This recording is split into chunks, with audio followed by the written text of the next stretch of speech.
bom dia a todos. Antes de mais, obrigado por estarem aqui. É bom ver esta sala assim com tanta gente, e nós sabemos que vamos ter mais gente ainda até ao final do dia da manhã, com pessoas diferentes, com percursos diferentes e que de formas distintas, mas ao mesmo tempo da mesma forma, abraçaram todos esta iniciativa de estarmos juntos. Sobretudo de estarmos juntos, ou seja, termos um ponto e um momento em que conseguimos e podemos falar de luz, e esperando, e a minha expectativa, consigamos perceber que temos mais coisas que nos aproximam do que aquelas que nos distanciam. Por isso, bem-vindos ao Blackout 26. Este encontro nasceu de uma ideia simples: juntar pessoas que pensam, fazem e vivem um espetáculo, e criar um espaço onde a técnica e a arte se encontram sem barreiras, onde quem faz, quem estuda e quem pensa estas áreas pode estar junto, conversar, trocar ideias e, se tudo correr bem, sair daqui com mais perguntas do que aquelas com que entrou. Quero agradecer a todos os convidados que aceitaram o desafio de estar aqui connosco, de forma graciosa e sem qualquer tipo de prerrogativas, às vezes até prejudicando a sua vida pessoal para estarem aqui connosco. Também aos nossos patrocinadores, sem os quais não conseguimos fazer este evento, obviamente. E, por último, a toda a equipa gigante que está por trás deste evento, desde os professores, alunos e voluntários, a equipa de Helena Sai Costa, a equipa da ESMAI, muita gente envolvida a fazer este evento. E vocês também, que estão aqui sentados e também passam a partir de agora a fazer parte desta edição do Blackout 26. Espero que estes dias vos inspirem, vos provoquem e vos deixem com vontade de continuar. Está oficialmente aberto o Blackout 26. Obrigado.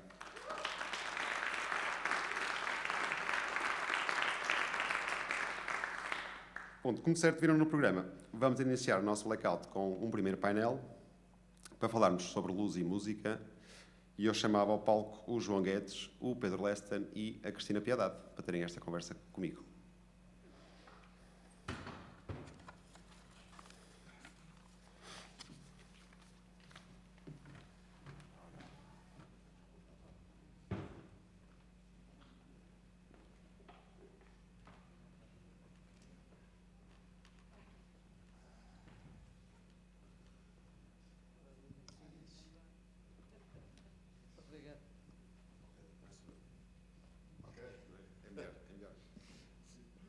É melhor.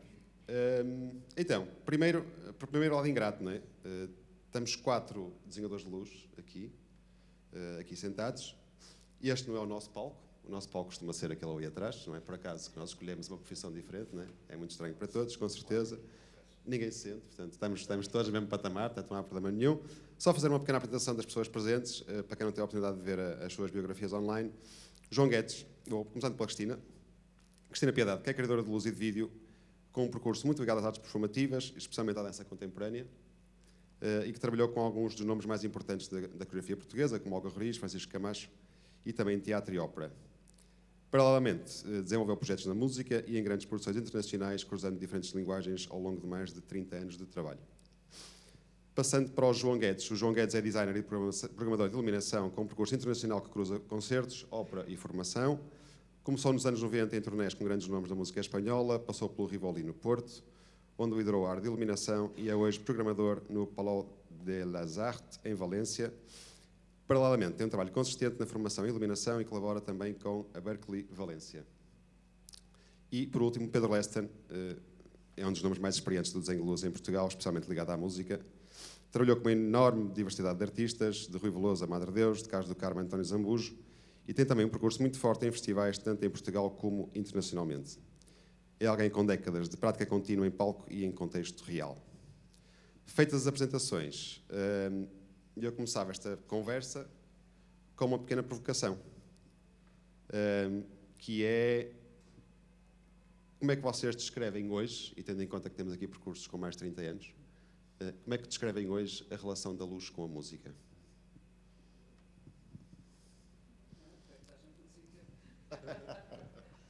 Como é que eu descrevo hoje? Foi um longo caminho. Um longo caminho. Felizmente, eu lutei muito para termos, eu não gosto muito do nome, mas tenho que usar, para termos uma indústria que nos suportasse. Isso, para mim, é a primeira luta. Foi porque nós não tínhamos, tirando os teatros, tinham algum equipamento, mas da nossa área, principalmente a itinerância, eu costumo dizer, tínhamos uns tarecos, umas coisas e tal, umas latas. Pronto. E lutei muito, inclusivamente com a malta da NAN, para ver se melhorávamos os equipamentos e o que é que precisávamos, e foi uma grande luta. Hoje, felizmente, e também ao mesmo tempo a procura pelo academismo, foi muito importante. Por isso é que eu estou muito reconhecido à ESMAI e mais algumas escolas, que faltava a parte académica, porque faz muita falta às pessoas ter a experiência da didática, e a cabeça é diferente de ser só empírica, andar na estrada, e portanto era muito importante ter uma formação académica importante, e antigamente só havia, se alguém queria seguir o espetáculo, só havia o curso de cenografia do conservatório, não havia rigorosamente mais nada. Portanto, era muito importante as pessoas terem um percurso didático e pedagógico, experiência nesse aspecto, porque depois falta-lhe. É muito bom saber, como eu digo, às vezes digo assim à malta nova: se queres aprender, anda comigo. Mas depois, à segunda, terça e quarta, quinta, tens que estudar. Pronto, e faltava isso também. O que é que eu vejo hoje? Vejo, para já, uma capacidade de escolher uma profissão suportada, que não havia, e depois as escolhas de carreira a cada um, não é?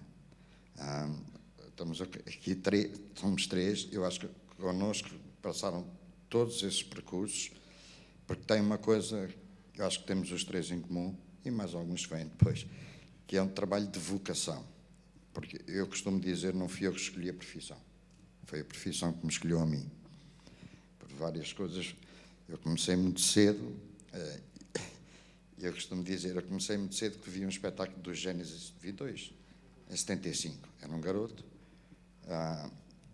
e no segundo dia dos Gênesis, eu fui para a parte dos bastidores. E quando acabou, disse ao Rui Simões, disse assim: eu vou fazer disto vida, nem que seja a dar águas. Portanto, a luz vem por acréscimo. Eu primeiro fazia trabalho de palco e fazia monitores. Eu gosto muito de palco. Trabalho de palco, gosto muito de trabalho de palco. E comecei como roadie, primeiro, técnico de monitores, depois que os Heróis de Mar obrigaram-me a fazer luz, e eu disse: nunca mais sairei daqui. Pronto. Hoje é muito diferente, as pessoas já vão encaminhadas para a profissão, não é? Para mim é a grande diferença. Queres acrescentar alguma coisa? E João também? Não, eu acho que o Lessa tem toda a razão naquilo que diz. O percurso foi muito variado. Não é? Nós, no início, era só por carolice. Eu lembro de andar a pedir dinheiro aos meus pais para fazermos espetáculos. Não é? Íamos ao Ferro Velho buscar varas, era uma miséria. Era uma miséria franciscana. Mas porque gostávamos muito. Lá está. E porque marrávamos naquilo para que as coisas acontecessem. Hoje em dia, então, com os PRRs da vida, já há equipamentos que nunca mais acabam. Às vezes não escolhem as melhores opções para aquilo que se destina, mas tenho assistido, inclusive, recentemente, ando a fazer as ilhas todas dos Açores. Toda a gente tem grandes MAs, 3, ninguém sabe mexer nelas, e os projetores são uma treta. Pronto, está dito as opções. E foi um já me tiraste para aí 3 perguntas, Agostinho. Peço desculpa. Estou a falar do percurso. E esses 30 anos é uma lavagem boa. É muito mais do que isso. Mas, e este é o percurso, eu acho que hoje em dia a formação é essencial, ainda bem que existem escolas como a ESMAI, e isso faz com que as pessoas, quando vão trabalhar, já tenham outros recursos que não havia na altura. Lá está, porque era tudo por carolice, mas eram pouco formados. eram pouco formados, não tinham a versatilidade também do pensamento, porque há um pensamento técnico nisto, há uma ordem, não é? Não é só chegar ali e fazer luz. A maneira como se liga um cabo tem uma lógica, é de um lado para o outro, não é porque se quer. E hoje em dia já há muita gente que já sabe o que é que está a fazer. E isso é mais produtivo, acaba por ser menos custoso para a produção, é tudo mais rápido e ficamos todos mais felizes com o trabalho. Eu não vou alongar muito porque ele já falou uma grande fatia sobre esta resposta. E deixa-me só para rematar. Sim. É um bocadinho, esperamos, não é? Assim é mais fácil. Sim, está demasiado de lado. Eu estava-me a lembrar dos meus primeiros tempos no Rivoli, em que tive a honra de trabalhar com vocês os dois. Lembro-me dos primeiros espetáculos de dança contigo, com a Cristina, os de música com o Pedro. E eu diria que era uma época mais artesanal, mais experimentalista. Eu lembro-me de algumas coisas que a Cristina montava, que trazia, que montava aí de luzes, de coisas experimentais, que agora se faz tudo com robôs, não é? Nessa altura tinha que se experimentar. A palhadaço metida nos projetores para fazer gobos e assim umas coisas.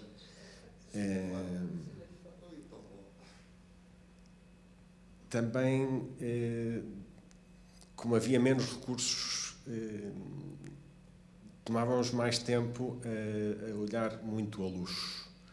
E eu acho que a grande diferença agora, que eu vejo em alguns espetáculos, é que há muita tecnologia e pouca iluminação. E eu acho que é um bocado o reto que têm também as escolas, e um dos papéis importantes das escolas é não esquecer que estamos a iluminar. Por muita tecnologia que nós tenhamos, estamos a iluminar. E agora sim, agora é preciso formação, porque, como diz a Cristina, depois tens uma mesa que precisa muitas horas de voo para poderes pilotar e tens tudo isto que precisa de muitas horas de voo para saber fazer uma cena muito simples.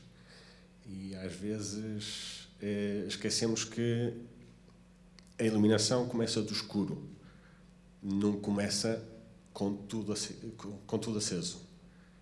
E eu acho que é a grande diferença que eu noto nestes 30 anos de carreira.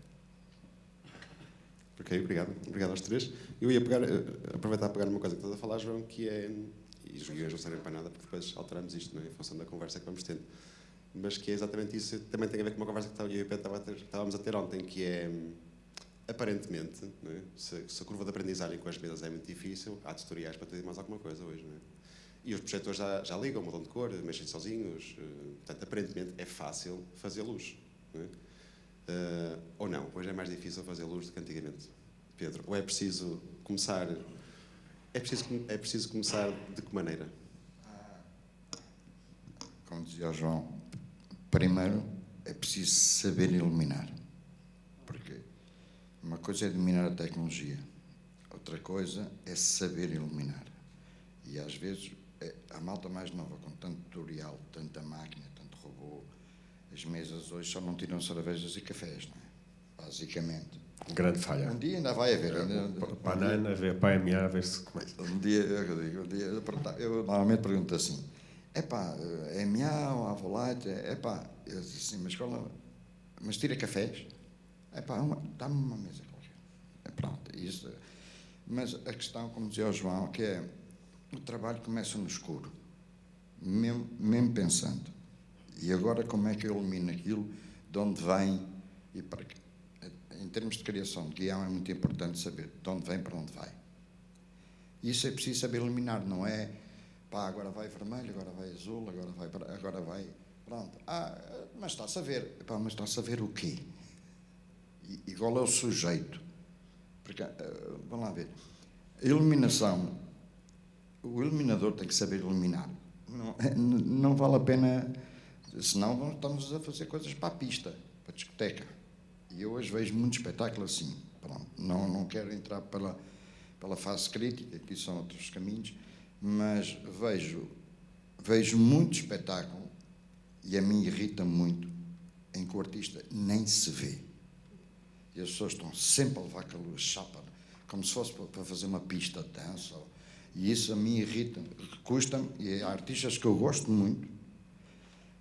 Mas ao fim da quarta, quinta música, para já, estou sempre a levar com luz na tromba, desculpem a expressão, primeiro.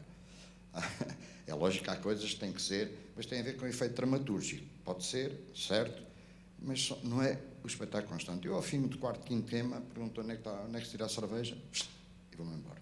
Depois tenho que dizer aos artistas umas coisas, queres mesmo que eu diga o que é que acho? Que eles muitas vezes não gostam de ouvir certas coisas. E eu digo, não, daqui a três semanas a gente fala. Porque já nos passou aquela excitação, não é? Pronto, e tenho algumas críticas construtivas, obviamente, sobre o ato de iluminar hoje em dia. Porque, como falámos ontem, realmente as pessoas hoje têm tantos tutoriais, têm tanta forma de ver, e às vezes pensam que não é preciso ir para a escola. Não cometam esse erro. Não cometam esse erro, porque vão parar no tempo, numa altura qualquer, vão parar mesmo, e vão fazer sempre a mesma coisa, ponto final. E lá está, voltamos a falar, a luz de público, que eu chamo de luz para a pista, não é? Pronto. Eu sei que também a música que se faz hoje num certo setor, principalmente o hip-hop e o rap, enfim, a parte estética permite isso, obviamente. Mas eu continuo a achar... Eu tinha o mestre Constantino, que era o grande mestre do Coliseu, que era um homem empírico, completamente mestre mesmo, antiga, dizia uma coisa muito engraçada, que é... Quando estás à procura de uma estética, no caminho vais encontrar uma coisa que se chama a ética, que está intrínseca com a profissão que fazes. E isso para mim marcou a minha forma de estar. Ok, isto está muito bonito para mim, tá. Não, mas há uma ética artística e uma procura dramatúrgica importante. Não é só efeitos especiais. Não pode ser só efeitos especiais. Pode ser o efeito especial é uma coisa que marca um sentido dramatúrgico. E isso tem que fazer sentido com a música. A primeira coisa que eu leio é a letra. Ponto final.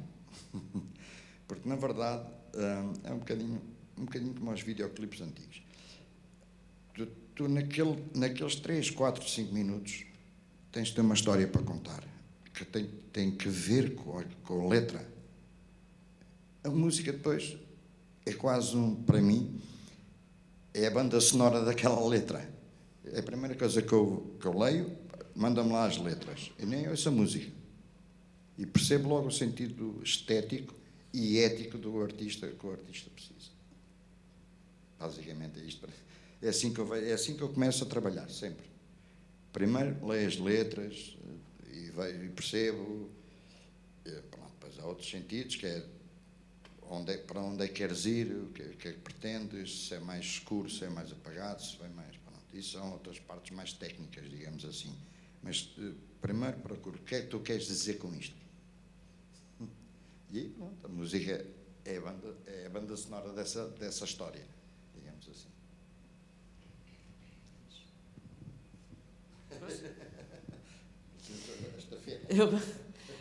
Enquanto a base dele é as letras, e sim, eu também quando fiz algumas coisas de música, sim, é a letra onde nos agarramos, é um facto. Mas naquilo que eu mais gosto de fazer, que é a dança contemporânea, é obviamente a coreografia. A coreografia e toda a dramaturgia que está por trás disso. E tem que haver uma sensibilidade diferente daquela que o Weston estava a descrever, que ele chega e põe luz e está a andar. Não pode ser. Tem que ter um sentido, aquilo tem muita sensibilidade e tem que ter muito saber. Não pode ser uma coisa apedrada. Não pode. Não pode. E a dança acontece muito, nem sequer haver objeto nenhum em palco. Ao contrário de outras vertentes, o teatro, etc., que normalmente têm objetos. Na dança contemporânea, na clássica também costuma haver muitos, mas a não ser que se faça um balanchine e aquilo é tudo vazio, ok? Mas a dança tem que se fazer uma dramaturgia, tem que se acompanhar a ideia do coreógrafo num espaço vazio. E aí não dá para chegar ali para umas máquinas e está a andar. Até porque esta transformação, e deves ter para aí umas perguntas sobre isso, da passagem do convencional para a robótica, portanto, estamos aqui num mundo muito, muito específico. E a qualidade das máquinas não corresponde ainda àquilo que se pretende para este tipo de trabalho, mas esta é a minha opinião. Mas sim, a minha base é a coreografia. Também faço muito teatro, e o teatro eu tenho um problema, não gosto de ler texto. Acompanhar texto para operar é horrível. Eu prefiro decorar todos os movimentos dos atores. É muito mais simples para mim. Eu vejo tudo em movimento. É mais interessante. Ou seja, um bocado a conclusão é que na música o principal não é a música. O principal é a letra, o principal é a dramaturgia. Eu acho que é isso. A música depois é a forma como nós expressamos, é o que vai condicionar a forma como nós expressamos essa dramaturgia. E isso é das coisas que eu aprendi muito na ópera, porque eu vinha muito de um conceito mais musical, em que dava uma importância maior à música, e faltava-me isso. Os primeiros trabalhos de ópera que eu fiz incidiam muito na música, e cheguei, agora que estou há 15 anos a trabalhar em ópera, é a dramaturgia, e é sempre a dramaturgia, e a música tem um papel secundário nisso. Ok, obrigado às três, já me estragaram as próximas perguntas, mas bem, faz parte. Mas nesse seguimento também do que estão a dizer, então a música está em segundo plano. Eu tinha aqui uma pergunta para os três, que era: o que é que muda na relação entre dança, ópera ou teatro? O que é que muda quando vocês estão a fazer os diferentes trabalhos? Se é que muda alguma coisa. A música está sempre em segundo plano, já percebemos, chega sempre no fim. Não é? Mas o que é que muda então? Sim, mas inspira. Sim, não, mas é isso. A música é que muda. Inspira e condiciona. Dá um mote emocional. E isso também é importante. Vamos lá ver. Também não, para mim, se não tiver música, também não sei se. Tu és malandro, mas pronto. Mas a gente tem resposta. O que é que muda? Eu acho que muda realmente a intenção do artista. Porque depois vem a intenção do artista. Tanto, acho que até na dança e na ópera é a mesma coisa. E essa conversa é essencial. Falar com o artista, ou o coreógrafo, ou o encenador, depois de perceber, tem que tentar perceber esteticamente e dramaturgicamente o que é que ele pretende.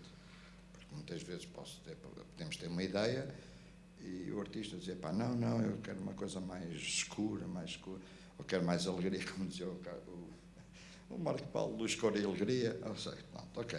Isso depende muito do artista, e essa conversa para mim é essencial.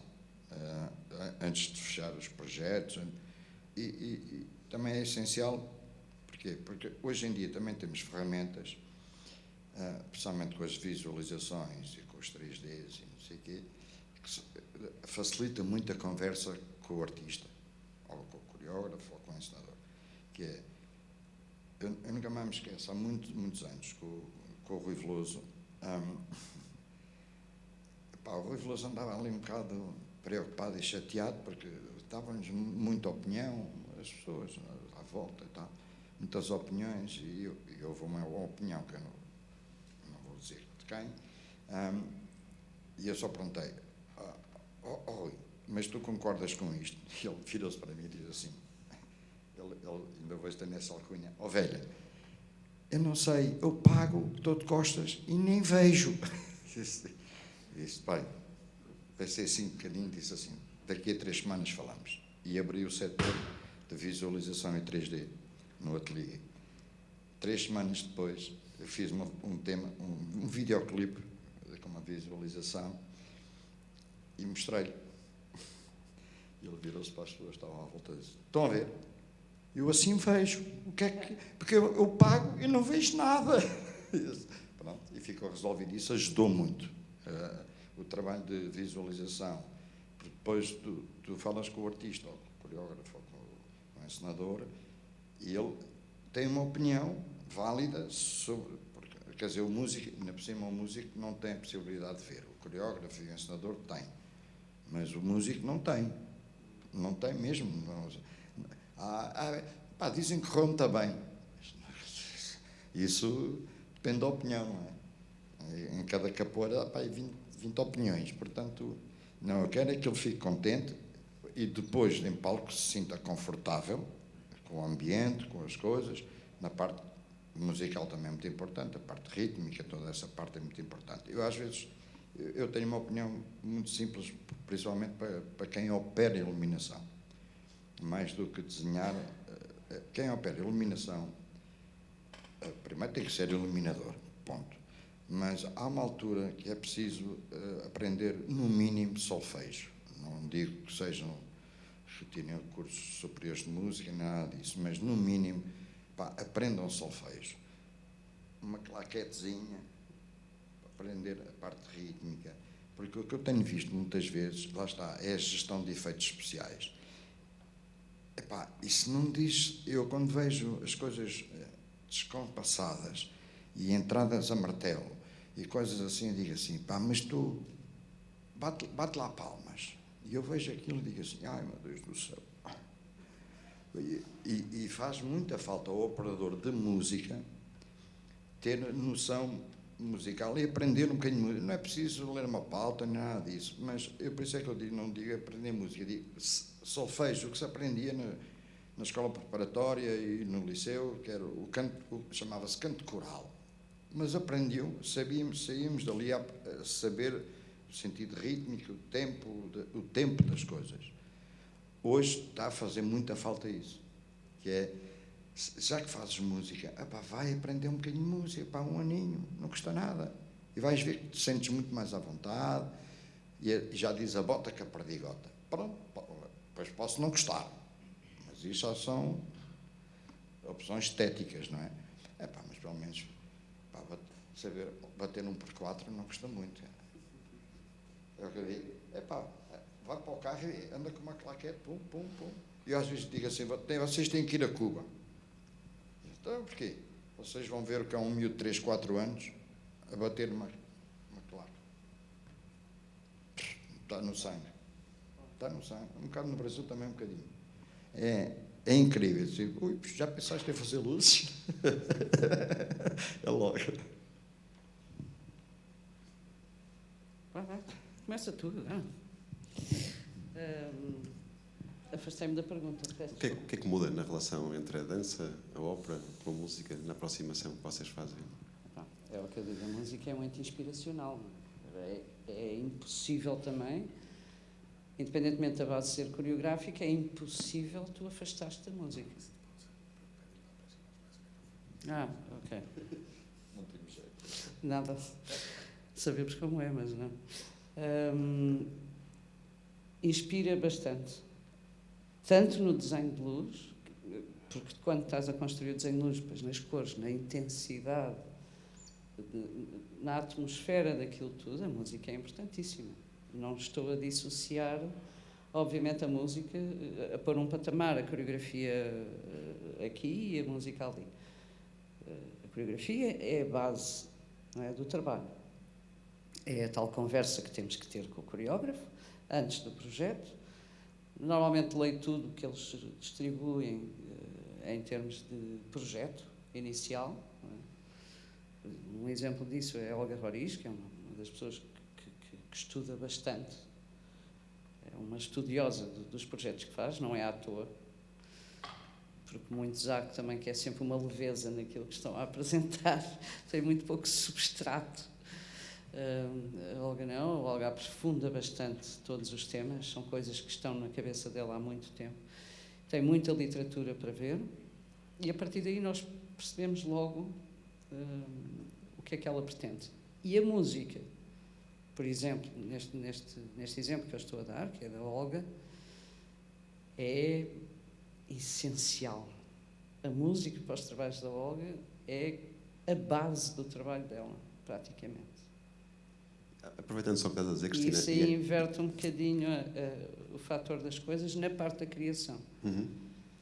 Mas aproveitando o que estás a dizer, e antes de João falar, já sentiste que às vezes a música vai numa direção, a cena vai na outra e a luz tem que resolver? Ou tu tens que optar? Ou quantas já nos aconteceu. Às vezes aquilo... Opa, é tentar safar. Tentar safar, exato. A luz que é a costureira final do ramalhete. É, às vezes é a ligação. Faz a ligação, porque isto é muito multidisciplinar, não é? E realmente a pergunta é muito coerente, porque às vezes nós sentimos que ali falta ali, pá, na música, na dramaturgia, falta ali qualquer coisa. E às vezes vamos para casa. Eu costumo dizer o melhor conselheiro é o meu travesseiro. E que fica ali, fica ali, fica ali. E quando chega, vê lá as costas assim. Pronto.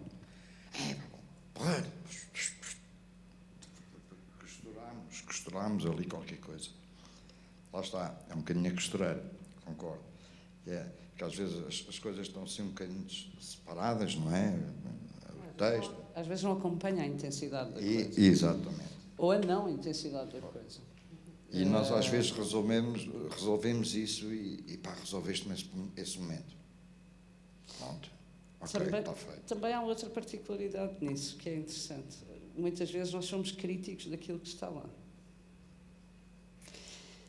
Temos o olhar crítico que nós vemos de frente. Acontece muitas vezes, por exemplo, um coreógrafo pôr, imagina um palco do CCB e põe um bailarino a fazer um solo.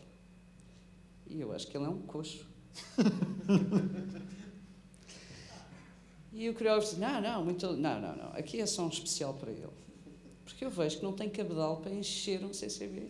Ora bem. Não tem. Ora bem. Depois vêm outros bailarinos. Pode ser só um especial. Não, aqui é o palco todo. Portanto, mas normalmente as pessoas que trabalham... Eu já fiz isso à Olga algumas vezes.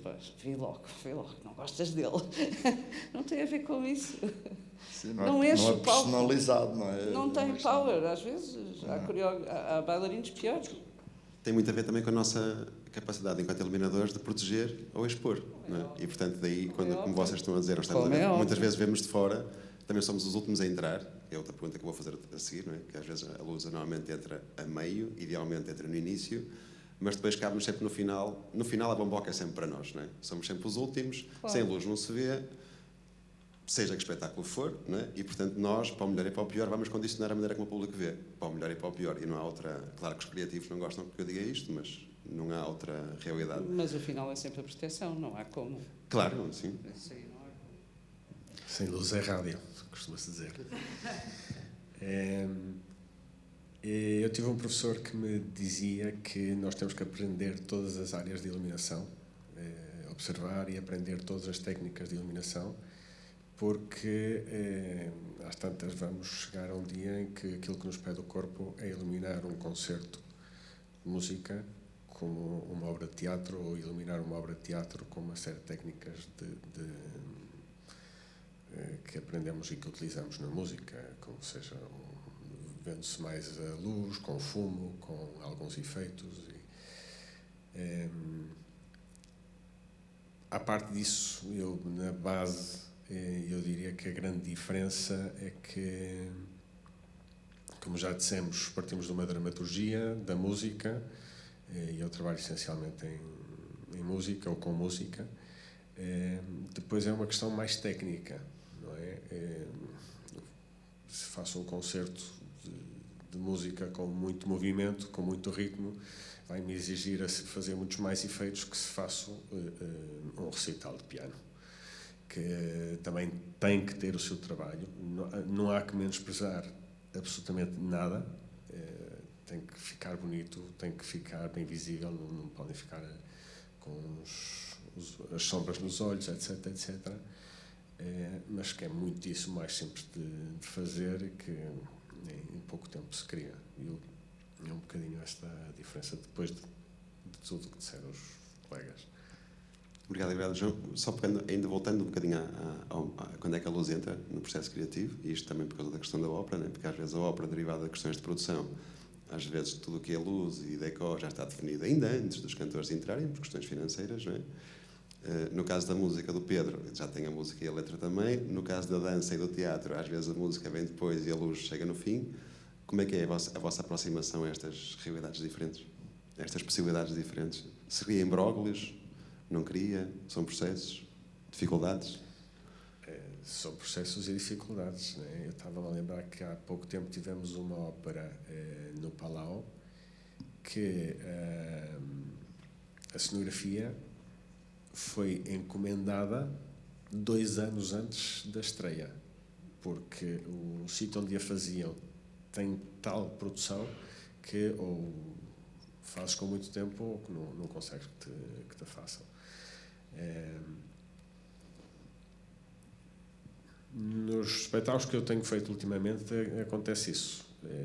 O palco está desenhado, sejam com plataformas, seja o que for, a cenografia está desenhada e depois já vamos ver o que é que músicas é que música é que vamos ter, que tipo de música, etc. O espaço sempre condiciona um bocado o desenho de luz, ou seja, tu, se tens espaços, já podes começar a criar alguma coisa, já podes começar já tens tens zonas de luz que tu vais criar, não é? Isso a mim ajuda-me a começar a imaginar coisas. Depois, às vezes, algumas delas são completamente postas, vão para o caixote de lixo, porque depois vem uma música que deita isso tudo abaixo, ou à última hora há um movimento de cena que deita tudo isso abaixo. Isso é chatice dos atores se mexerem e os cantores não se mexessem, não é? Mas eles mexem-se. Sim, sim.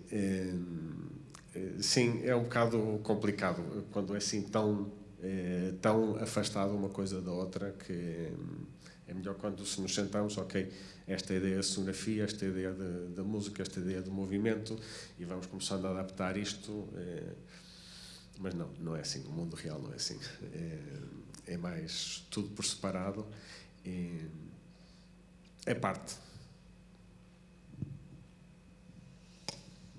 Eu, por exemplo, nos últimos 3 anos tenho feito a direção de iluminação do Festival de Ópera de Óbidos, que é uma coisa complicada. Um festival de ópera é uma coisa muito complicada e os meios nem são muito grandes, e deparo-me com coisas que a cenografia já está desenhada para aquela ópera e nunca falei nem com o encenador, e quando chega assim, então, mas o que é que eu vou fazer com isto? O encenador chega 2 dias antes. Às vezes a gente já faz umas coisas logo, não é? Tem lá umas peças, a gente faz logo umas coisas. E ele diz assim, não quero nada disto. Temos 2 dias para estrear. Não quero? Então só há uma maneira. Fica aqui comigo e só vamos dormir quando estiver contente. É assim. Porque senão, é o que eu digo, eu não sou bruxo. Não é? E nem estou na tua cabeça. Portanto, isto é Festival da Ópera, não temos tempo, nem semanas de ensaio, nem nada. Também, os artistas também sofrem, mas até o ensaio geral, digamos assim, é muito complicado, porque até no dia da estreia ainda há marcações diferentes e, portanto, tens que correr para a mesa. Felizmente, lá está, há coisas boas e coisas más. É a vantagem dos robôs e das máquinas. Porque se fosse de escadote, esqueçam. Então, ou estava lá 3 semanas, ou então, pronto, essa é a vantagem. Claro que eles ficam alguns ensinadores que não têm muita experiência das novas tecnologias ficam impressionados com a rapidez. Eu digo, pá, isso é mesmo assim, não te preocupes. Queres mudar? Sim, senhor. Vais à mesa, vê lá se está bem. Pá, porra, isto às vezes vai até às 6 da manhã. E não podem ser ao pé de mim. Já tive às 11 da noite ia embora, a gente fazia o que ele achava, e depois às 9 da manhã estava lá outra vez, depois de nos deitarmos às 5 ou 6 da manhã, e ele aparecia ao meio-dia. Epá, não quero nada disto. Assim não vamos lá. Hoje ficas aqui até ao fim, olha, e amanhã estás cá, não é ao meio-dia, é às 9. Isso eles não gostam nada. Estão habituados a ter 4 semanas, 3 semanas, 5 semanas. Eu tive um ano passado, 1 hora antes de abrir a porta, estava a fazer novas marcações aos atores, aos artistas. Isso, para amor de Deus, também tens de ter noção que isto é um festival de ópera. Não é? É um festival, não é a tua ópera. E hoje tenho, amanhã tenho outra.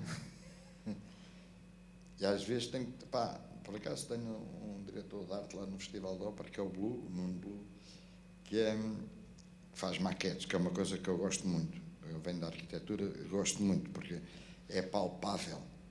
Começo logo a pensar, porque o setup está montado. No Festival de Ópera a gente não monta coisas todos os dias. Há festival, mesmo de música. Tem um setup mínimo, já montado. Depois podemos ter aqui umas coisas, pode ir para o chão, vai para ali, mas já está montado. São as tuas ferramentas. Se não querias, devias ter lido um bocadinho mais sobre o que é o Festival de Ópera de Óbidos e as condições que tens. Eles às vezes chegam e dizem assim, então e agora? Puxa pela cabeça. Nós estamos aqui, como eu costumo dizer, nós somos empregados de mesa. Mas a estética tem que ser tua, com o que tens. Eu costumo dizer, não tiro projetores do rabo, não consigo. Pronto. Pois eu acho que há uma diferença também muito grande entre grandes estruturas, não é? Onde se trabalha, e esta previsão há 2 anos, e projetos em que as produções não têm, por aí além, muito orçamento. Portanto, há de tudo nesta atrapalhação de tempo, nos tempos de montagem. Acho que implica também, há aqui uma cota parte do conhecimento das produções, das pessoas enquanto produtores. E aparecem muitos produtores que nem por isso têm grande especialização em produção. Pronto. Isto afeta-nos diretamente. Foste simpática, Cristina. Agora, muito simpática na maneira como disseste. É o quê? Foi. Da maneira como disseste. Desculpem. Não, pelo contrário. Quem me conhece, estou a ser muito meiga, e isso é uma das profissões, a produção, que implica diretamente connosco. Nos tempos, nas montagens, no budget e na maneira de pensarem. Às vezes está errado e tem mais custos, etc, etc. Há para os 2 lados. Quando estamos a trabalhar em estruturas grandes, no meu caso trabalho na Companhia Nacional Bailado, claro que há muito mais budget, há uma previsão maior, mas às vezes há má produção. E produção, e falo até em nós todos, porque é um pensamento estamos dependentes do dinheiro que vem do Estado, portanto, a previsibilidade às vezes é muito difícil. E as coisas às vezes são em cima da hora. Bem, o em cima, não estou a falar com 2 anos, mas estou a falar com 2, 3 meses de antecedência. Não é mau. Para português não é mau. E tentamos sempre antecipar esse período. Nos projetos fora destas estruturas, às vezes, coitados, eles nem sequer têm tempo quase para montar, não têm estrutura nenhuma de suporte, têm os apoios do Estado, e aí temos que ser nós a... Eu acho que todos nós acabamos por abraçar estes projetos com outro carinho também, porque as pessoas não têm condições, mas querem fazer. Inclusive cachês quase pro bono, e muitas vezes pro bono, porque acreditamos naqueles projetos e naquelas pessoas. E, portanto, difere muito essa antecipação e a diferença. A diferença tem a ver com os orçamentos que existem e com a estrutura e a dimensão da própria estrutura. E acho que nós todos somos maleáveis a esse tipo de... Não impomos cachês fixos. Ou não. Quer dizer, eu falo para mim, mas tenho a certeza absoluta que nesse aspecto, porque isto de facto foi a profissão que nos escolheu e a partir daí há uma entrega, não é? Há sempre. É aquilo que gostamos de fazer, não há hipótese. E acontece também de certeza, as pessoas, mas não, porque tu deves ser muito cara. Vamos falar. Não é? E muitas vezes é de borla. Pois claro, há pessoas que não falam connosco a achar que somos muito caros. Mas já me perguntaste o cachê? Claro. Não. Claro. Pronto, e há esta... Nós temos todos que trabalhar aqui num conjunto, até para desenvolver a coisa em grupo, não é? E nós podemos ajudar a isso, por que não? Pronto, o tempo vai passando, já são quase 11 horas, ficámos aqui bastante mais tempo a conversar. Agora ia para uma coisa que vocês começaram a falar há bocado, e que a Cristina estava a dizer, deves ter uma pergunta sobre isso, e tenho, que é, cada vez estamos mais tecnológicos, não é? Nós sabemos disso, e eu gostava de saber, por um lado, se a tecnologia aproximou mais a luz da música ou não, ou se tornou tudo um bocadinho mais previsível, de alguma forma. E se vocês acham que, e também por outra questão, que é, estava a discutir isso também outro dia com o Vítor Azevedo, nós quando falamos do Osh, falamos de um Fresnel, quando falamos de um Spot, falamos de um recorte, mas hoje em dia, se falamos em material convencional, parece que o pessoal tem alergia. É verdade. É epidérmico, os pelos levantam, ninguém quer, e de repente ninguém sabe fazer luz. O que é que mudou, não mudou, melhorou, dificultou? Olha, eu posso arrancar já, porque é uma coisa que me irrita um bocadinho.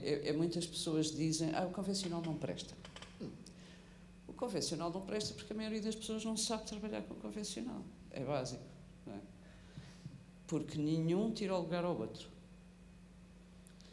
Este facilitismo que o Pedro falava, de chegar e em tempo recorde conseguir fazer, é uma vantagem. É verdade. Mas eu ainda há muito pouco tempo tive que fazer um Romeu e Julieta, que foi todo feito em convencional, originalmente. Claro que nós estamos num período de transição, temos que começar a adaptar. Mas eu, a frente, fila convencional. Continuei a fazê-la convencional. Porque o brilho dos bailarinos, esquece, não consigo, e estamos cheios de T1s agora, mas é diferente, não fica ainda como uma pintura, aquilo não dá, e aquelas bolas irritam-me, depois compra o material foleiro também, por aí fora, e isto é o grande problema. Eu também estava à espera que dissesse isso, porque quando fizemos o blackout em 2018... Um LED que não presta, gerais com bolas a acabar o palco, para mim não dá. Não, só uma nota, quando fizemos o primeiro blackout em 2018, tivemos aqui um painel e tínhamos aqui o Ernesto Costa da Casa da Música que dizia assim, pois os LEDs são espetaculares, o problema é se tivessem mais cores.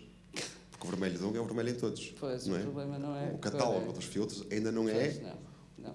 A quantidade de cores que nós conseguimos de espectro num LED, a não ser que seja um muito bom LED. Pronto. E mesmo aí, pronto, estamos a chegar lá.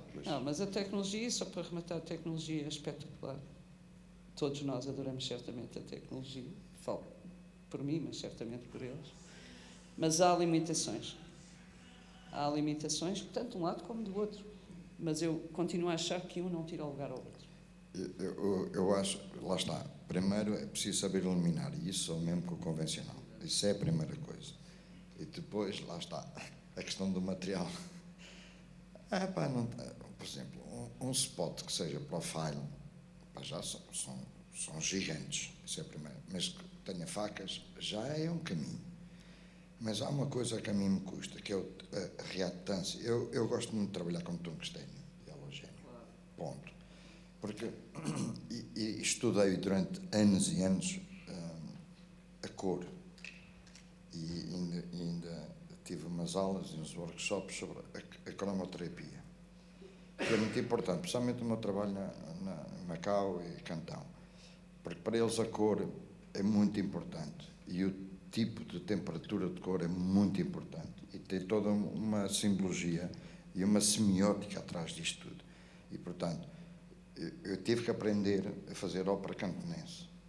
E não é agora pões amarelo e agora pões verde e agora pões... Isso não é assim. E todos nós tínhamos aquelas dezenas de catálogos de... E depois, o tungstênio tem uma coisa com o filtro que o robô não dá, não faz, esqueçam, que é... Eu vou dar um exemplo e vocês vão perceber o que eu estou a dizer. Por exemplo, há um filtro que é o 132, que é um azul, medium blue, certo? Quando trabalhamos com tungstênio halogénio, esse filtro, se tiver o dimmer, o nível da luz a meio pau, é esverdeado porque apanha os amarelos da lâmpada, parte amarela. E quando está no máximo, é médio blue. Portanto, a intensidade do fader, para mim, com o mesmo filtro, eu fazia 3, 4 ambientes diferentes. Porque do 0 ao 100%, aquilo é diferente, é mesmo muito diferente. A máquina não faz isso. Até para corrigir os CTOs das máquinas hoje é uma coisa que me assusta. O CTO é uma correção é os horas, não é? É uma coisa que me assusta, que é assim, aquilo fica assim, pá, mas isto não é tungstênio. E mais, quando abre o fader, então nos LEDs esqueçam, para LEDs esqueçam. Não, é para pôr em CTO. E eu digo assim, vocês acham que isto é CTO? Para já o branco já parece, a minha tia-avó chamava cor é essa, é cor de burro quando foge.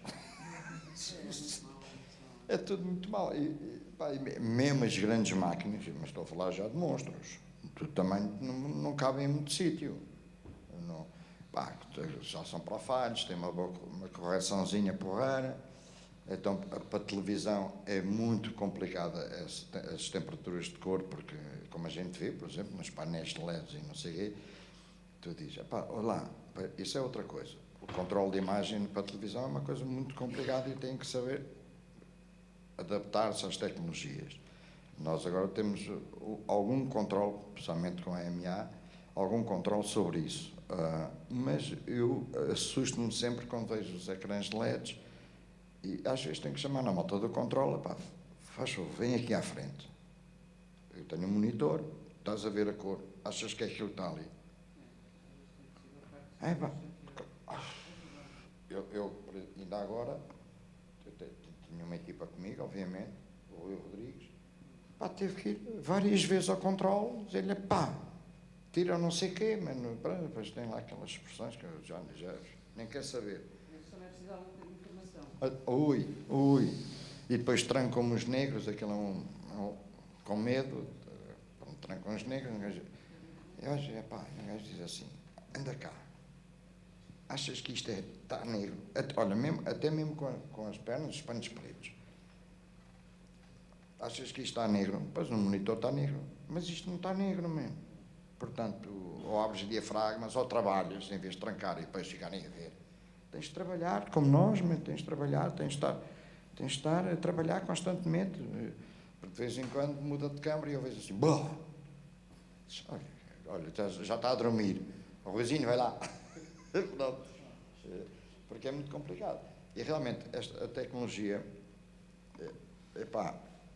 vai-nos ajudar em muita coisa. Especialmente na minha área, que é a itinerância da música porque a gente sofreu muito, não é, João?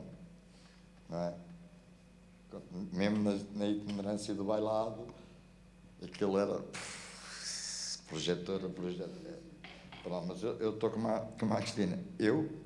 A luz de frente, ainda hoje eu peço pares para a frente. Não, claro que agora, quando é meus arenas e coisas, não, porque não. Sim, mas se eu puder e tiver tempo, vão para lá Fresnels. E eu é que afino, na barquinha. Eu é que afino, também é muito mais rápido e não me cansa a vista. Senão fico maluco. Estás a ver o que é ter 20 Fresnels de 2K, mais 10 de 5K. Se não for eu a afinar, demora uma eternidade. Pronto. E agora é tudo máquinas, coisas grandes. É máquinas, mas são máquinas relativamente interessantes e já novas, são profiles, e a temperatura de cor já anda melhorzinho. Os par de LEDs, Deus me livre. Eu prefiro o velho par. E a luz de frente, mesmo com resistência, é sempre uma guerra, ultimamente tem sido uma guerra, então nos Açores nem queres saber.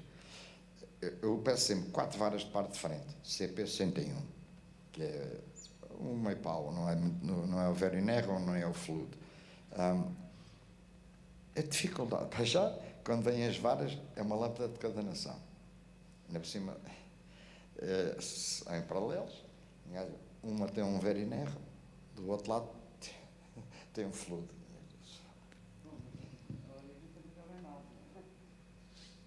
Vocês não mudam as lâmpadas no armazém? Não, a gente quando fundem, metes aquela e ninguém te diz nada. E agora vem para aqui assim, para o leste, não desculpa e tal. Não. Estás a ver aquela que está em par com aquela? Olha, a de baixo, troca para ali. E eu estou sempre assim. Ainda hoje, olha, ainda agora com o Audio Globo, na Resistência, verão. Ele diz, essas varas são para o leste e mexe. Não mexe. Os gajos como vêm pares e trazem dímares até dizem, ovelha, tu ainda usas pares? Uso, e vou usar até morrer. Porque frente é frente, pá. Lá está a questão da iluminação. E a robótica, nesse aspecto, ainda tem muito que andar.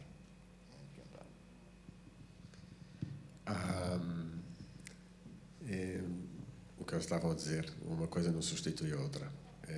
Umas têm as suas vantagens e os seus inconvenientes. Se chegas a um sítio e tens que resolver uma coisa em 2 horas, a robótica pode solucionar rapidamente. A luz de um par é a luz de um par e vai ser eternamente a luz de um par e vai acabar o par e vão-se fazer 1001 coisas e vai ser sempre a luz do par, como a luz de uma vela, podem-se fazer todas as coisas, vai ser sempre a luz de uma vela, a luz do fogo. É isso. Desculpa. Há uma curiosidade que eu, quando comecei a usar muitos pares na dança, tive muitas críticas. E porque é que estava a usar as luzes de rock na dança? Exato. Pois os pares eu uso porque, muito honestamente, e tirando os clássicos, e tirando, obviamente, o teatro e a ópera, que tem muita luz de frente, eu, de base, não gosto nada da luz de frente. Eu, para mim, é só contra luzes e laterais, porque acho que é aí que se vê os corpos, não é com a luz de frente. A luz de frente é muito chapeada para isso. Portanto, se tu não tens que estar a ver expressões, se não tens que... E o contraluz e os laterais até fica bonito, porque faz-te um arrasto do movimento, principalmente quando tens um corpo, pele, né? E algumas cores de alguns figurinos, etc. Mas fui muito criticada na altura quando fazia baterias. Eu gosto muito de fazer baterias de contraluzes de pares. Adoro. É o que tem força.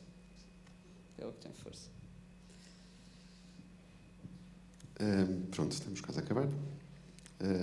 Uma provocação, mais uma. O que é pior para vocês? Boa música com má luz ou boa luz com má música? O que é pior para vocês? Boa música com má luz ou boa luz com má música? São as duas más, pode ser. É muito complicado. Eu ainda estava na esperança que houvesse uma terceira que pudesse escolher. Exato. Eu acho as duas é horrível. E acho que uma não safa a outra. Lá está. Como isto é multidisciplinar, é assim, lá está. Uma má música, a luz, em termos globais, pode ajudar a safar uma má música, não é? Mas é safar. Claro. Não, estamos a falar para safar isto, não é? Quer dizer, a gente vai, tipo, o que é que eu faço? Pá, está bem, olha, vamos, eu vou marcar mais, ou lá vem o efeito especial, tipo, um bocadinho como o Ciro, ou patego, olha o balão e tal. Que é uma Se há expressão pessoas que não podem fechar os olhos, somos nós. Pois não. Temos que gramar com aquilo. E temos que mamar com aquilo, e portanto, como é que a gente vai disfarçar que o tema é mau, ou que a música é má, ou o músico está a tocar muito mal? Isso também acontece, não é? Tem dias. Todos nós temos os nossos dias. E, portanto, eu não sei, são as duas más. Como é que safamos? Não sei, olha, eu já fiz espetáculo de vela. Uma vez cheguei a Berlim, numa igreja que era antiga luterana, depois foi vendida, faz concertos, que há lá muitas igrejas assim, com a Madre de Deus, e estava a começar o turnê, e tínhamos 2 caminhões, um de PAs, outro de luzes. Cheguei à igreja, disse, então e corrente e tal. Tenho uma ficha, eu chamo aquilo fichas para os aspiradores, não é? Uma ficha de 16 amperes de um lado, 16 amperes do outro. E eu disse, lá, está bom. Sim, senhor. Então não vem gerador, não vem nada? Gerador? Não é o que temos. E eu pensei assim, bem, estou lixado. Tenho que dar uma ficha de 16 amperes para o Top Pinheiro, para ter PA, um PAzinho. E a outra ficha é para mim, mas eu tenho que ter a 3 iluminada.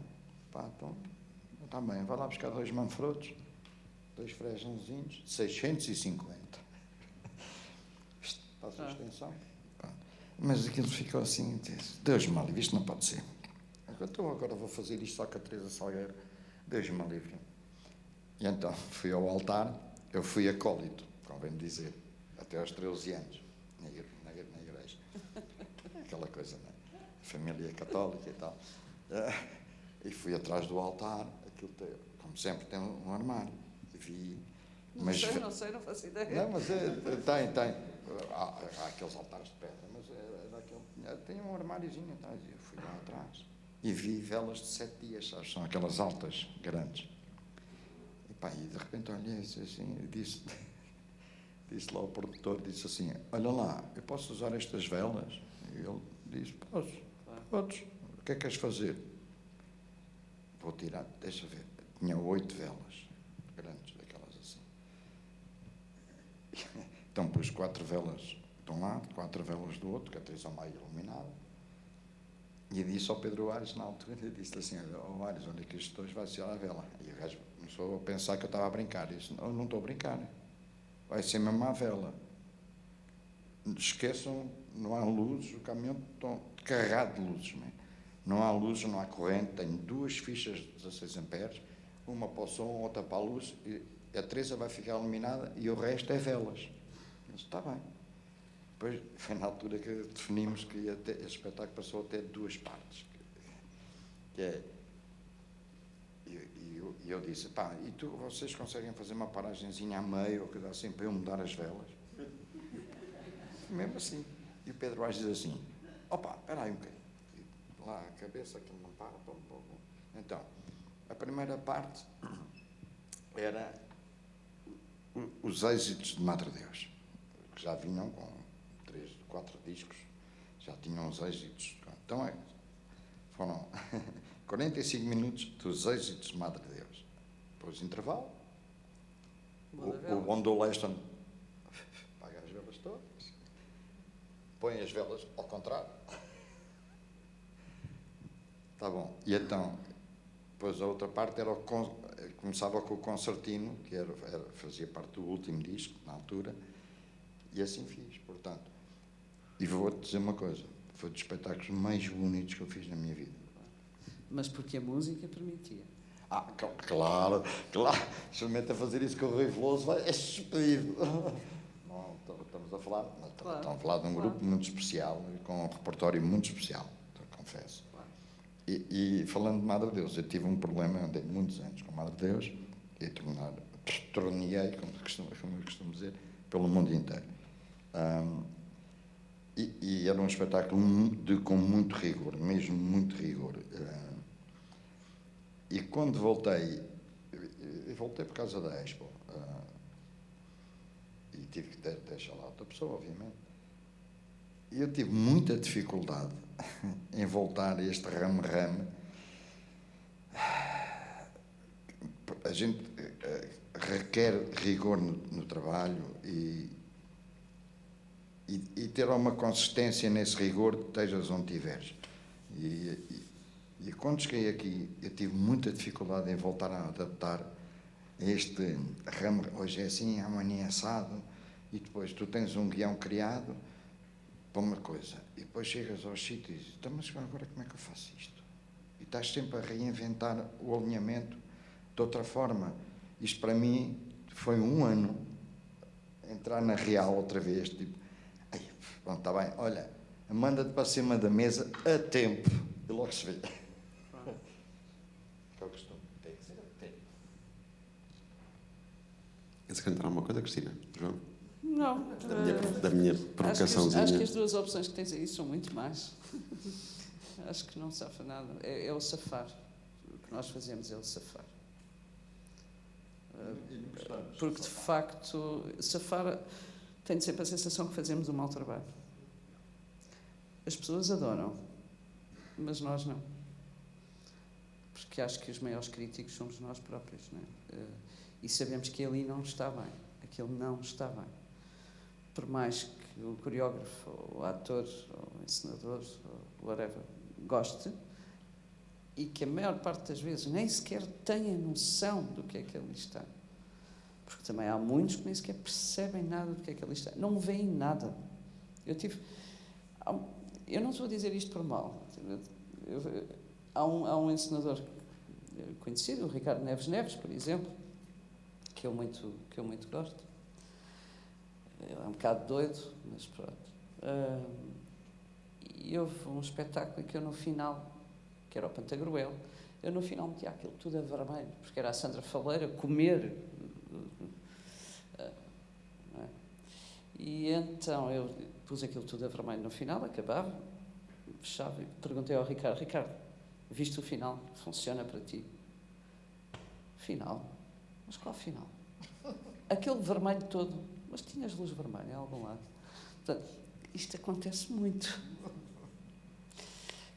E eu penso assim, bem, qualquer pessoa poderia fazer luz para estes autores que têm muito pouca sensibilidade a determinadas coisas, porque eles estão tão focados nos atores e na sua interpretação. Ele, no caso do Ricardo, há uns que não percebem mesmo nada. O Ricardo, se for chamado a atenção, claro que ele vê. Mas ele estava tão distraído que teve alguma piada não ver um São Luís completamente repleto de vermelho. Mas pronto, é isso. Eu parto do princípio que essa provocação não é que se eu faço uma má luz num bom espetáculo... Não tem notas de rodapé, João, é só uma pergunta. Não, claro. Não é uma rasteira, não é? Eu prefiro uma boa luz com má música do que boa música com má luz. Boa música com má luz estraga-me o espetáculo. Se eu vou ver má música com boa luz, eu já vi espetáculos em que aprendi da iluminação muito e o espetáculo não era péssimo. Mas saí de lá com uma boa sensação porque era uma boa luz. E já tive o contrário e saí de lá com uma má sensação porque o iluminador estragou tudo. Por isso... Claro, pois nós às vezes tornamos em ouro, às vezes também corre mal, não é? Claro, eu acho que tem a ver com, claro, ser iluminador. Claro, aí naturalmente... Vou sempre ver a luz. Qualquer espetáculo que eu vá ver, vou sempre ver a luz, inevitavelmente. Ok, obrigado. Só uma nota para rematar, peço desculpa. Eu acho que todos nós temos essa experiência, muitas das vezes elevamos muito a qualidade do espetáculo. E exatamente, Cristina, nessa ótica, mesmo para acabar, que é, ou quase para acabar, na vossa relação com os criadores, preferem um criador que não veja luz ou daqueles que veem mais a luz? Prefiro os exigentes, dá-me mais gozo. Porque apreciam o teu trabalho, sabem o que estás a fazer, sabem as soluções que arranjas e que vai ao encontro daquilo que eles têm na cabeça. É muito mais interessante. Aprende-se imenso com criadores interessantes. A Pina Bausch é uma delas. Se tu falas, é incrível. A Anne Therese, sei lá, name it. Sim. É um desafio muito mais interessante, porque os outros não. Os outros pode ser qualquer pessoa, até chateia. Não é? Estás a dizer, Até é muito mais complicado, não é? Como já me aconteceu a mim, que é, mas que cor é que queres? Mas que é vermelho ou verde? Como tu quiseres. Não é? Isto, sobretudo, a pergunta é também provocatória, não só em relação a vocês, mas em relação a quem nos vê, não é? Porque eu sei que vocês dão muita importância à luz e a importância ao processo. Nós não somos só mais... Nós somos mais um elemento. Nós não somos o elemento que está-se a marimbar para quem vem atrás, não é? Nós fazemos parte da máquina, seja ela qual for a tipologia de espetáculo. Coisa que é multidisciplinar. O nosso trabalho, isto é comum. Nós, eu costumo dizer muito à malta mais nova que é assim, olha lá, tu não tens o nome no cartaz, man. Portanto, tem calma, percebe, ouve o artista, o processo tem que ser maturado e falar com todas as áreas do espetáculo. E, portanto, isto é, nenhum de nós tem o nome no cartaz, nem queremos. É como estar em palco, nem queremos, Deus me livre. Mas o processo de maturação num processo criativo não pode ser isolado em ti e agora, a luz está muito bonita, está bem? Eu estou como o João. Eu prefiro uma luz bonita com uma má música porque também lá está, nós também sofremos do mesmo dos insetos, é fototropismo, não é? Que é não é? A gente, aliás, se virmos um reflexo, eu não gosto de ir à Casa da Música, gosto muito das pessoas lá, adoro, mas por causa dos reflexos, para o som é a mesma coisa, tem muitos reflexos parasitas, e um gajo está a fazer luz e de repente é horrível, isso é horrível para mim. E, portanto, todo o processo, desde dos backlines, da cenografia, das direções de cena, que são muito importantes nestes processos, a gente tem que falar com todos. Falar com o artista é essencial, seja coreógrafo, seja encenador, seja músico. Não é bem música, é outra conversa. Artista, porque nem todos os músicos são artistas. Sem ofensa, isto não é ofensa nenhuma. Não, e sei, por exemplo, qual é a diferença entre ter um artista e sus muchachos, como eu costumo dizer. São coisas diferentes. Outra coisa, há bandas que são todos artistas, por exemplo, a Resistência, eu tenho 9 solistas, ponto. 9 solistas. E aquilo é considerado como solistas, portanto, aquilo é um recital, não sei quantos guitarristas e percussionistas, mas todos têm o seu espaço e são solistas. Lá está. Eu tenho que fazer, é uma coisa que às vezes as empresas não percebem, e os produtores muito menos, é que eu tenho 9 solistas, tenho que os individualizar todos, com o mesmo espaço, com a mesma iluminação, com o mesmo tipo de destaque, e, portanto, isso é diferente. Portanto, quando os iluminadores se fecham num processo individualista, eu sei que o processo de criação é um processo muito individual, primeiro, mas depois é uma coisa em colégio, temos que estar todos de acordo sobre essa questão. E o artista e quem está a dirigir o processo é que tem a palavra final. Eu estou com a pior coisa que me podem fazer é isto, que é, não, faz lá como quiseres. Mas eu estou a fazer luz para mim, não tens opinião. Olha, esta não contratei, foi-te... tu queres feitos especiais e vai. Então, deixa-me lá ouvir bem a tua música para ver se eu aceito. É um bocado isso, porque eu detesto essa coisa do, faz lá como quiseres, contratei-te foi para não ter chatices. Isto é uma chatice para ti, então olha, já mandei alguns para outros colegas. Está bem, eu agora não tenho tempo, olha, falas com aquele, pronto, está feito. Sem dúvida que me exijam tudo o que eu puder sacar. Eu acho que sim. E há uma coisa que eu também costumo fazer, que é, durante os processos, ir perguntando a todos, não só à parte da direção artística, seja ela qual for, mas a todos.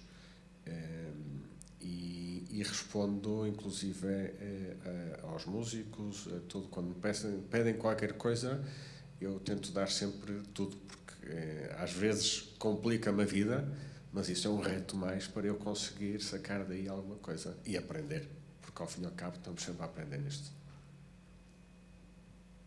Por outro lado, há um senão nisso. Estás tu a fazer a luz, mas muitas vezes eles contestam só para haver um statement. E aí tu percebes que aquilo é um statement, que aquilo não tem piada nenhuma, e dizes, não, desculpem lá, mas eu não vou fazer isso. E ainda há outra parte, que é aqueles que te contratam para fazer um desenho de luz, mas acham que são eles que te vão dizer a luz. E tu aí dizes logo, não, mas quer um operador ou um iluminador? É que eu para isso não é? Portanto, há sempre aqui umas vertentes diferentes. A maioria é tudo gente porreira, que respeita o teu trabalho. É impensável fazer isto sem um trabalho de equipa. É impensável. Nós somos um suporte dos artistas. Ponto. Por mais criativos que sejamos, somos o suporte. Aprendi muito com a escola inglesa, com a Britannia Row e a C. Lightings, a malta dos Floyd Boys, que é, nós somos supporters. É isso. Ponto.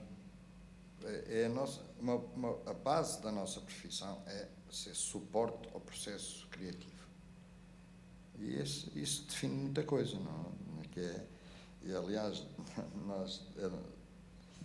hoje o roadie em Portugal definiu-se como o técnico de instrumentos de estrada, mas os ingleses, o roadie é uma pessoa que faz itinerância e anda na estrada com os grupos e com os artistas. Isso é o roadie. E então a malta da Britannia Row chamava-nos, à malta da concerto, os flying roadies. Nós éramos muito rápidos. E, portanto, eu considero que o meu trabalho primeiro é ser um suporte ao processo criativo.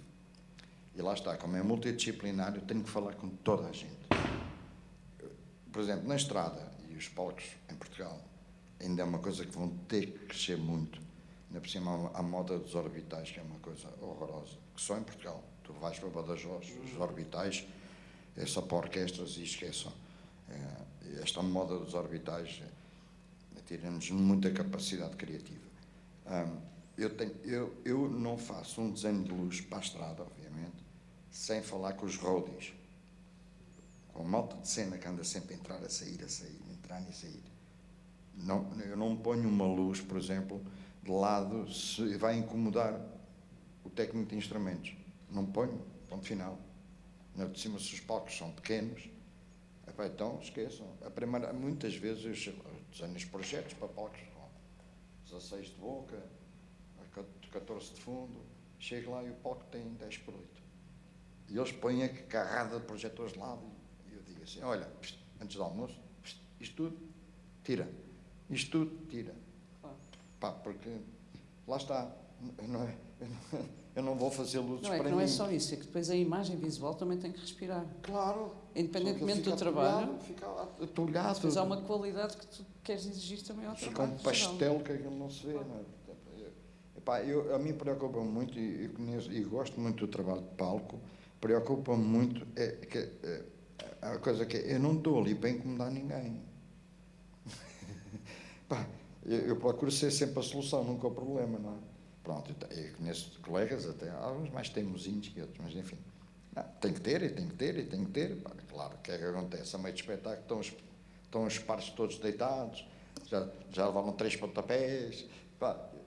Quando a coisa está apertada e eu preciso mesmo daquilo, eu digo, olha, estás a ver o projetor? Se bateres nele, endireitam, e é assim. E eles ficam todos contentes. E já não tem aquele pânico do sim, mas mais uma vez é o trabalho de equipa. Claro, tem que ser. E eu gosto muito de trabalhar em equipa, digo já. Gosto mesmo.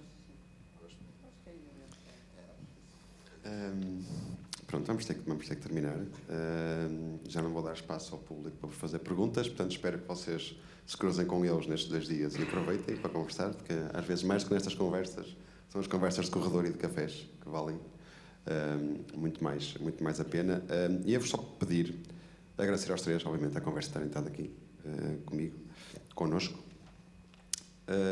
Que conselho dariam vocês a quem está a começar e a quem está a trabalhar na área? Se tivessem que dar Estudem. Eu digo sempre a mesma coisa. Dediquem-se ao que gostam de fazer, mas não percam os estudos. Porque isto é uma profissão. Reparem, mesmo que acabem as escolas e acabem os cursos, tudo bem. Mas continuem a estudar. Não percam isso, porque no dia em que deixarem de estudar, e não é só ver tutoriais, que isso é uma questão mecânica, técnica pura. Estudem, interessem-se pelo que é dramaturgia, interessem-se por ver trabalhos que saiam fora da vossa zona de conforto, que isso é uma forma de estudar. Não parem. Conselhos eu não dou. Não parem de estudar, porque vai ser até à tumba. Se gostam desta profissão ou desta área, vai ser até à tumba. Dizem, Leston, não pares de fazer luzes na tumba. Quando tiver Que na é aí tumba, que se apaga a luz. Yeah. Aí logo vejo. Eu acrescento aqui mais uma questão importante, que é não façam as coisas só pela rama. Está com luz, está bom. Não façam isso. Vão até ao limite daquilo que querem fazer. Mesmo que tenham que fazer experimentação, mas vão ao limite daquilo para tentar ficar perfeito. Pode não ficar, mas tentem, façam, repitam. Eu tenho visto agora em turnês mais recentes, malta nova, ou que está no som, ou que está em outras áreas. Eu, a cota da luz, estou no teatro o tempo inteiro, ali a fazer. Eles já está tudo a beber cervejas. Mas depois eu vejo o resultado. Tudo na descontração. E aquilo faz-me uma confusão desgraçada. Não vão testar, são cheques em 5 minutos. E isso eu acho que não faz, no futuro, não faz as pessoas bons profissionais. Eu descredibilizo logo uma pessoa que tem esta postura. Chega um PA, não vou testar, amanhã eu vejo isso. Mas amanhã é um espetáculo. Não, mas isso faz aí, em meia hora isso faz isso. Vão até ao limite. Trabalhem. Podem não conseguir, mas não é falta de experimentar. E isso é muito enriquecedor para nós e como resultado final para as pessoas com quem trabalhamos e a quem dedicamos o nosso conhecimento. Acrescentando mais, porque, para não repetir, eu já dito e vejo muitos espetáculos. E não há espetáculos pequenos. Eu falava antes do recital, eu faço bastantes recitais, eu trabalho os recitais, e eu tenho cuidado com a luz que ponho, com a temperatura de cor que ponho, se posso pôr alguma coisa para fazê-lo mais bonito, uma conferência, tudo, a partir do momento que acendemos um projetor, temos que cuidar aquilo que estamos a iluminar. Obrigado a todos. Uma vez mais, aproveitei o facto destas pessoas estarem aqui durante 2 dias, porque havia mais coisas para falarmos, mas o tempo não dá para tudo. Portanto, a seguir temos um coffee break, voltamos ao meio-dia para a sessão do Pedro Cabral sobre a Poética da Luz. Obrigado, até já.